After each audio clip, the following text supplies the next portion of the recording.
Naniniwala ang sikat na fashion designer na si Patis Tesoro na nagpaparamdam sa kanya ang mga namayapa niyang mahal sa buhay sa pamamagitan ng kanyang lumang bahay at gamit.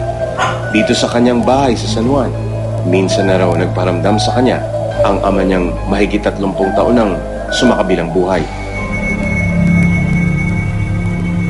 Itong bahay na ito is pre-war, so siguro malapit na ito, over 60 years to 80 years.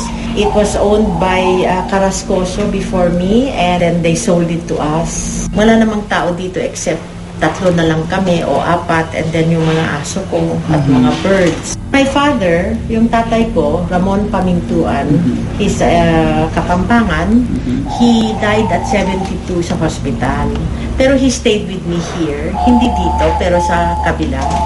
Just before he died, he told me, alam mo Patis, tutuloy yung fashion show mo. Huwag ka mag-alala na buhay pa ako at ano. Sabi ko, Dad, wag naman ganyan. Sabi niya, no, anyway, it's my time. I was upstairs in my bedroom, mag-isa lang ako. At saka may aso ako, kasi meron akong mga aso na natutulog rin sa kwarto. And then very late at night, hindi ko alam kung anong oras, meron akong narinig, kasi quiet na quiet, ano. So, boom, parang umaakyat sa stairs.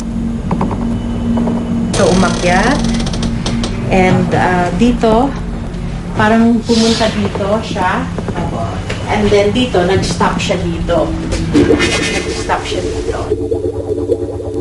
Sa halip na matakot, itinuring niya itong paraan ng pagpapaalam ng yumao niyang ama. Sabi ko, Dad, wag mo naman, I love you very much, pero wag mo naman ako itakot na ganyan na papasok ka. Sabi ko. So, it was my father saying goodbye. Kasi before he died, I was here working. I was hitting customer. And then my sister kept on calling, he's almost gone.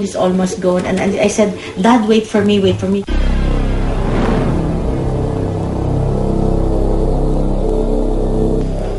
Sa kanilang ancestral house naman sa lungsod ng San Pablo sa Laguna, may sarili rin silang koleksyon ng mga antikong kasangkapan. This is an antique komodo.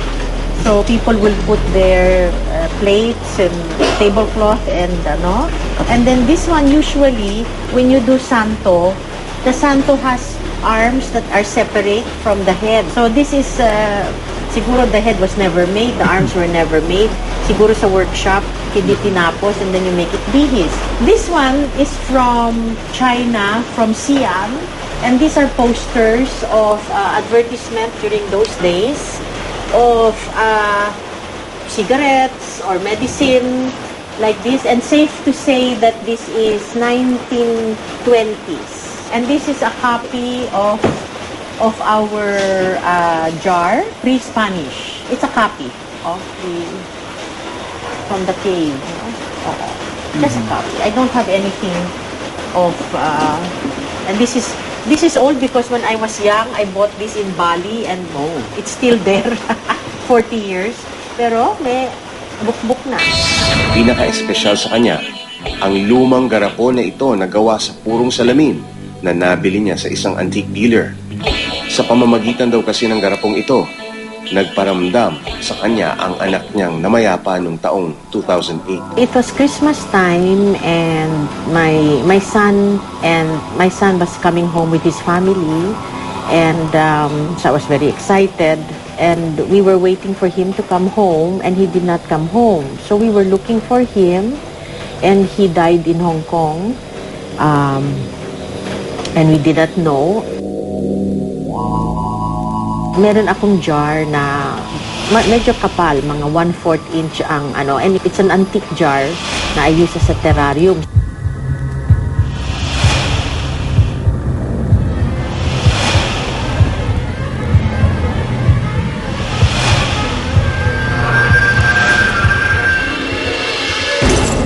Narinig ng mga tauhan ko na may putok sa taas, may crack, ganyan, yung big putok. Tumakbo sila dito sa taas, nakita nila yung jar na may butas.